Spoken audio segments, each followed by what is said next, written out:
So I have had the privilege of raising up worship leaders for decades, and every situation is different, every person is different, but the fun of it, the joy of it is spreading worship all over the earth, really, if you look at it from the big perspective. The other thing is, none of us knows how long we're around, and I don't mean necessarily leaving the earth, but we don't know how long we're going to be in a particular place.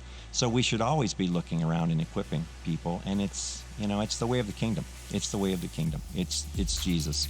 The other thing about it, in terms of how, is the first issue is identification. Looking around for people who you can just sense that worship is on them. Like even 8-year-olds, 9-year-olds, 10-year-olds, you just see something special on them and in them, and you begin to speak some stuff into their life. You don't scare the heck out of them by telling them you're a worship leader at the age of 9, but you begin to invite them in, and I have had the privilege of raising up worship leaders who are now leading in congregations who I met at the age of 9 and began encouraging. So listen, it is joy to do it.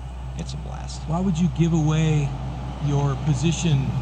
Isn't that bad advice? If you want to keep your job, why would you build up others and want them to be better than you? Well, and worship should never be fear-based. I heard Andy Park say this once, and he was using Brian Dirksen as an example. He said, so I'm raising up Brian, and I find out he's a worship leader, and oh my gosh, he might write better songs than me.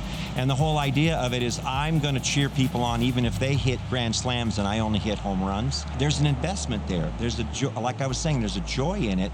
I think the other thing is territorialism is no good for anyone. And actually, if I'm not giving away, if I'm not training, then I'm actually not as fulfilled and happy as I can be. In the kingdom economy, I'm not going to be as fulfilled myself because I'm worried about my position. Everything is all like, I can't let somebody else into this process. It certainly hasn't stopped me from getting to lead worship and be a part of things in many, many, many places in many ways. And I have a family. I'm a spiritual father to a lot of people because I have given it away.